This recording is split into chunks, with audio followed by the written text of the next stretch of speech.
Vaishali HD academy में। और दोस्तों आज नदियों का हम सेकंड पार्ट कवर करेंगे। इसके पहले हमने नर्मदा नदी तंत्र को कवर किया था। 5 मिनट में मैं आपको क्विक रिवीजन जो है वो नर्मदा नदी का करा देती हूँ। दोस्तों नर्मदा नदी मध्य प्रदेश की सबसे बड़ी नदी है, जिसका उद्गम कहाँ से होता है तो ये रही सतपुड़ा पर्वत श्रेणी, और सतपुड़ा पर्वत श्रेणी की मैकाल पर्वतमाला की अमरकंटक चोटी से होता है किसका, नर्मदा नदी का उद्गम। 13-12 कुल लंबाई है, 1077 मध्य प्रदेश में बहती है। और दोस्तों मध्य प्रदेश की जीवन रेखा, साथ ही साथ खुशी की नदी, रिवर ऑफ प्लेजर के नाम से इसे जाना जाता है। मध्य प्रदेश के लगभग 15 जिलों से होकर नर्मदा नदी बहती है कर्क रेखा के समानांतर।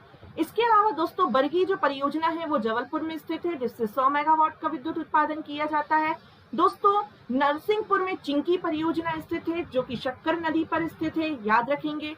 इसके अलावा दोस्तों आपको याद रखना है कि खंडवा में ओंकारेश्वर परियोजना है, खंडवा में दोस्तों जिससे 520 मेगावाट विद्युत का उत्पादन किया जाता है। इंदिरा सागर परियोजना खंडवा के पुनासा में, जिससे 1000 मेगावाट का विद्युत उत्पादन किया जाता है।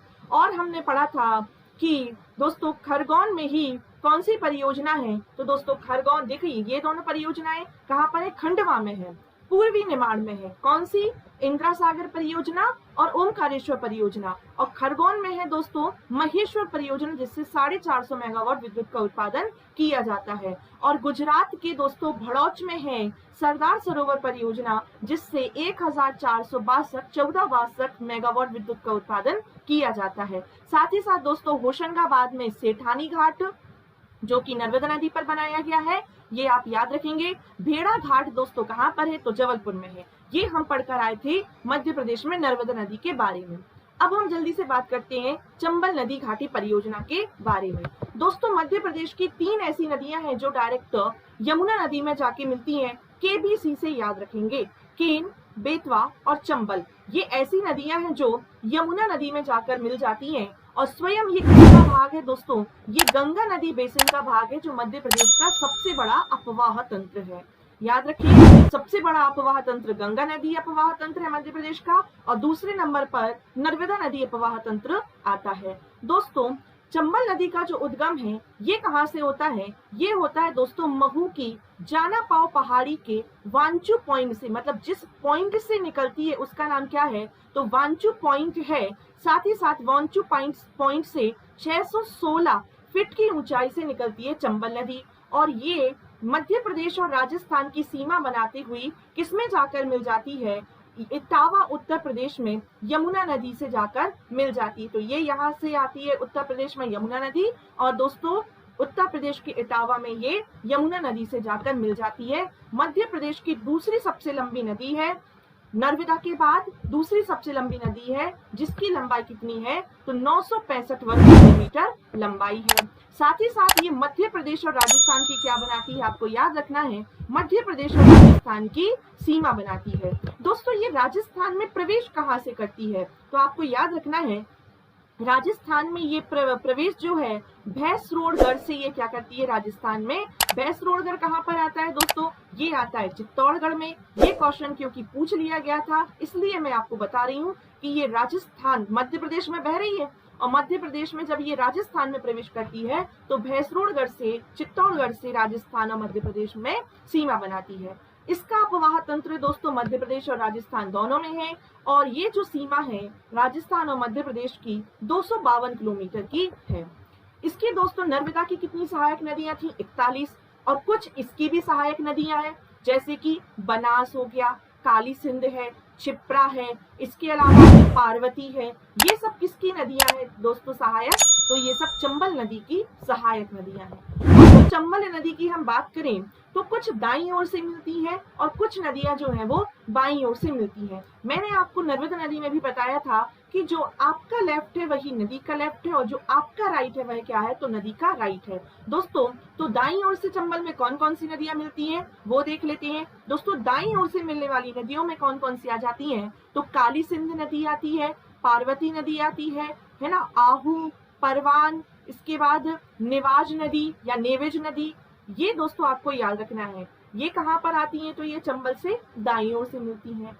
काली सिंध और आहू का संगम स्थल जो है वो झालवाड़ में होता है। याद रखेंगे, राजस्थान के झालवाड़ में ही काली सिंध और आहू नदी जो कि चंबल की सहायक है, ये आपस में मिल जाती है।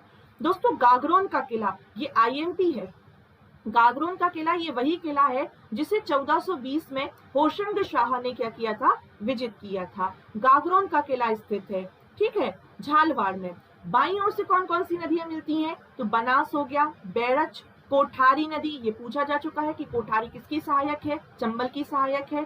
खारी, मानसी, मोरेल, कुराल और बामिनी, ये सभी किसकी आती हैं दोस्तों, तो ये सभी चंबल नदी की सहायक नदियां हैं। नेक्स्ट, यदि हम बात करें, देखिए जब कोई नदी है तो उस पर टरबाइन लगाकर ही क्या बनाए जाते हैं दोस्तों, जल विद्युत परियोजना बनाई जाती है, बांध बनाया जाता है और उस पर टरबाइन लगाकर विद्युत का उत्पादन किया जाता है, जिसके माध्यम से कृषि, सिंचाई, पेयजल आदि जो क्रियान्वयन है वो किया जाता है।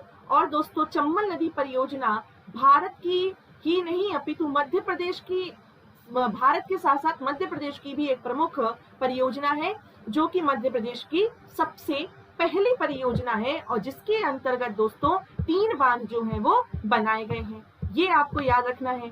साथ ही साथ दोस्तों ये देश की दूसरी सबसे बड़ी नदी घाटी परियोजना है, जो कि राजस्थान और मध्य प्रदेश की संयुक्त परियोजना है। वर्ष 1953-1954 में चंबल घाटी परियोजना का प्रारंभ किया गया था और 1960 में जो कि पूर्ण की गई थी। और इसके अंतर्गत दोस्तों कितने बांध बनाए गए हैं, तो इसके अंतर्गत बनाए गए हैं 3 बांध, याद रखेंगे। ये 3 बांध दोस्तों किसी न किसी एग्जाम में जरूर पूछे जाते हैं। तो चलिए स्टार्ट करते हैं। सबसे पहला बांध दोस्तों गांधी सागर बांध, पहले मैं आपको पूरा समझा देती हूँ और उसके बाद ही हम क्या करेंगे, PDF को रीड करेंगे। दोस्तों जल्द ही मेरी अनअकैडमी पर फिर से क्लासेस आने वाली हैं और ये जो क्लासेस रहेंगी ये दोस्तों अनअकैडमी लर्निंग ऐप पर रहेंगी। चलिए स्टार्ट करते हैं। ये देखिए, आप इसको मैप से पूरा समझ सकते हैं कि यहां से निकलती है, एक मिनट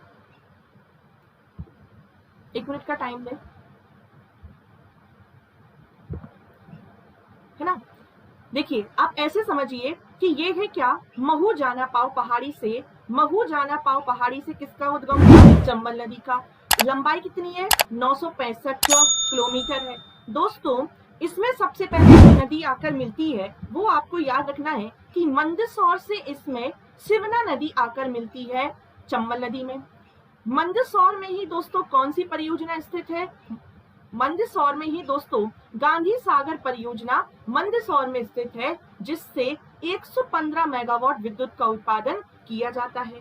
साथ ही साथ फिर उसके बाद में आपको याद रखना है कि उज्जैन से आकर इसमें कौन सी नदी मिल जाती है, तो उज्जैन से इसमें क्षिप्रा नदी आकर मिल जाती है और देवास से इसमें दोस्तों काली सिंध नदी आकर मिल जाती है। इसके अलावा यदि हम बात करें तो चित्तौड़गढ़ में दोस्तों एक राणा प्रताप सागर करके परियोजना चलाई जा रही है, जिसका नाम क्या है, राणा प्रताप सागर परियोजना। 172 मेगावाट विद्युत का उत्पादन जिससे किया जाता है। आप मैप लें और मैप में ही इन परियोजनाओं को प्रदर्शित कर दें कि चानापाव पहाड़ी ये कहाँ पर आ जाती है दोस्तों, इंदौर में निकली, उसके बाद ये प्रवाहित होती हुई मध्य प्रदेश में प्रवाहित होती हुई जो हमारा उज्जैन है, देवास है, यहाँ से प्रवाहित हुई होती हुई मंदसौर से निकली, वहां पे सिवना नदी आकर बह गई, सिवना नदी आकर मिल गई जहां पर गांधी सागर परियोजना चल रही है। इसके अलावा दोस्तों उज्जैन से क्षिप्रा नदी इसमें जाकर मिल जाती है, देवास से काली सिंध नदी जाकर मिल जाती है, चित्तौड़गढ़ में राणा प्रताप सागर इस पर परियोजना चल रही है। उसके बाद में ये मध्य प्रदेश में पुनः प्रवेश करती है दोस्तों।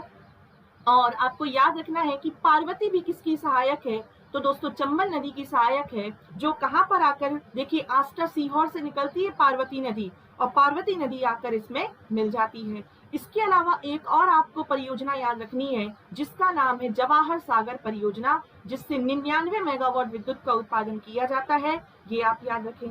दोस्तों ये मध्य प्रदेश में वही, फिर राजस्थान में और फिर मध्य प्रदेश में पुनः आ जाती है। और दोस्तों यहाँ पर ही श्योपुर से एक नदी निकलती है, श्योपुर से, जिसका नाम है सीप नदी। कौन सी नदी, सीप नदी। और सीप नदी पर ही दोस्तों क्या है स्थित है, तो बंजारा बांध किस पर स्थित है, तो बंजारा बांध जो है वो श्योपुर में सीप नदी पर स्थित है, बंजारा बांध। ये आप याद रखें। साथ ही साथ दोस्तों है ना, कुनु, कुंवारी नदी, ये सभी भी किसकी सहायक है? ये सब भी जो है वो चंबल की सहायक नदियां हैं। अब पहला जो बांध इस पर बनाया गया है वो बनाया गया है गांधी सागर बांध। कहाँ पर दोस्तों निर्मित है? मंदसौर जिले की भानपुरा तहसील में इस बांध का निर्माण किया गया है, जो कि 64 मीटर लंबा और आप 64 मीटर ऊंचा और 514 मीटर क्या है लंबा है, और इससे कुल 115 मेगावाट विद्युत का उत्पादन किया जाता है। किससे? गांधी सागर परियोजना से। कितने मेगावाट का उत्पादन होता है? 115 मेगावाट का उत्पादन होता है। 64 मीटर ऊंचा बांध है। दूसरा बांध जो बनाया गया है वह है दोस्तों राणा प्रताप सागर बांध। जो राणा प्रताप सागर बांध है, आप जानते होंगे कि राजस्थान के महान योद्धा महाराणा प्रताप को समर्पित, उनके सम्मान में समर्पित ये योजना चित्तौड़गढ़ चंबल नदी में बनी हुई है। दोस्तों इसका जो निर्माण कार्य है, देखिए जो गांधी सागर का निर्माण कार्य है वो कब प्रारंभ किया गया?